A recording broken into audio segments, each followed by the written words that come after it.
Car loan चाहिए तो दिवाकर व्यास है ना, अभी कॉल करें 9926413303। सबसे कम ब्याज दर पर नई व पुरानी कार पर लोन उपलब्ध है। हमारा पता है कुमाऊं ऑटो पार्ट्स के ऊपर अजाक थाने के सामने, महाराणा प्रताप बस स्टैंड के पास, मंदसौर। महाराणा प्रताप एक वो शख्स जिनका जितना गुणगान किया जाए उतना कम।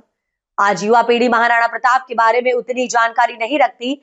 महाराणा प्रताप की कितनी बहन थी, कितनी पत्नियां थी, परिवार में उनके कौन थे, ऐसी कई बातें जो हमें व हमारे देश के नागरिकों को जानना आवश्यक है।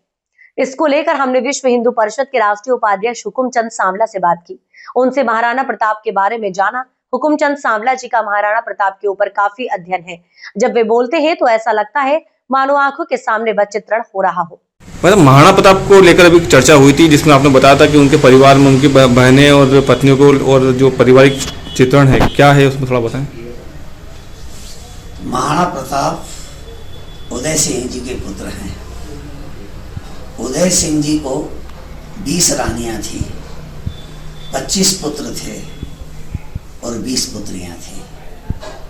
महाराणा प्रताप के स्वयं के 11 रानियां थी, 17 पुत्र थे और 13 पुत्रियां थी। वो जमाना नहीं था हम दो और हमारे दो और तीसरे को मरवाने दो। वो जमाना था 2 या 3 बस भर के। तो ये हिंदुओं का शौर्य और पराक्रम यहाँ से प्रकट होता है कि इतने सशक्त परिवार उस समय हुआ करते थे। इनके जो मूल पुरुष हैं बापा रावल, उन्होंने मीर कासिम को मारते हुए अफगान तक लेके गए थे। वे झुके और उनको दामाद के रूप में स्वीकार किया। उन्होंने गोंड प्रदेश को जीता, उन्हें अफगान की राजकुमारियों से विवाह किया और बापा रावल को 140 संतानें थी। ऐसे विशाल परिवार के अंग थे महाराणा प्रताप। मतलब उनका आपने बताया कि ग्वालियर से भी कोई बड़ा संबंध था, किस प्रकार से संबंध था ग्वालियर से उनका? हल्दी घाटी के युद्ध में 1,65,000 सेना अकबर बादशाह की ओर से लड़ने के लिए आई थी। महाराणा प्रताप की सेना 22,000 थी। 22,000 सेना में 4,500 राजपूत थे, 14,000 भील थे, 500 ब्राह्मण थे गोपीनाथ जगन्नाथ राजपुरोहित के नेतृत्व में, 500 पठान थे हकीम शाह सूरी के नेतृत्व में, 500 रैदासी थे कालीचरण के नेतृत्व में। उनके राज्य की 36 जातियां थी, नाई, धोबी, माली, गुजर, जाट, यादव, अहिर, ऐसे 36 जातियों के प्रतिनिधि थे। उसमें ब्राह्मण थे, पठान थे, जैन थे, क्षत्रिय थे, भील थे, ऐसे लोग लड़ने के लिए गए थे।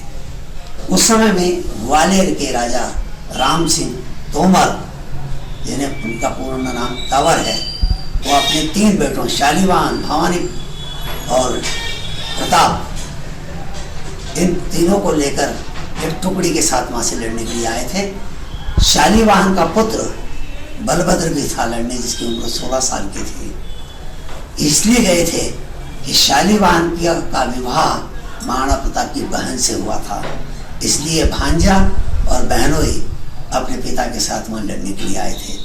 ऐसा एक अद्भुत दृश्य था उस समय का, जिसमें एक नया इतिहास देश का महाराणा प्रताप ने लिखा है।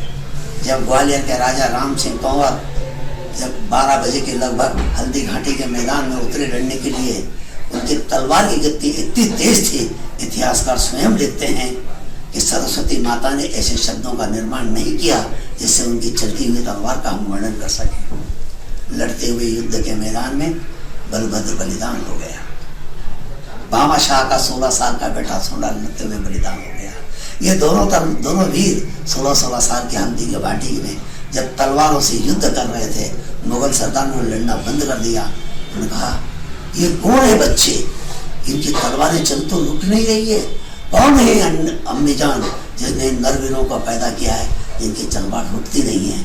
ऐसे नरवीरों के वीर पौरुष हमारे इतिहास के धरोहर है और नरवीरों को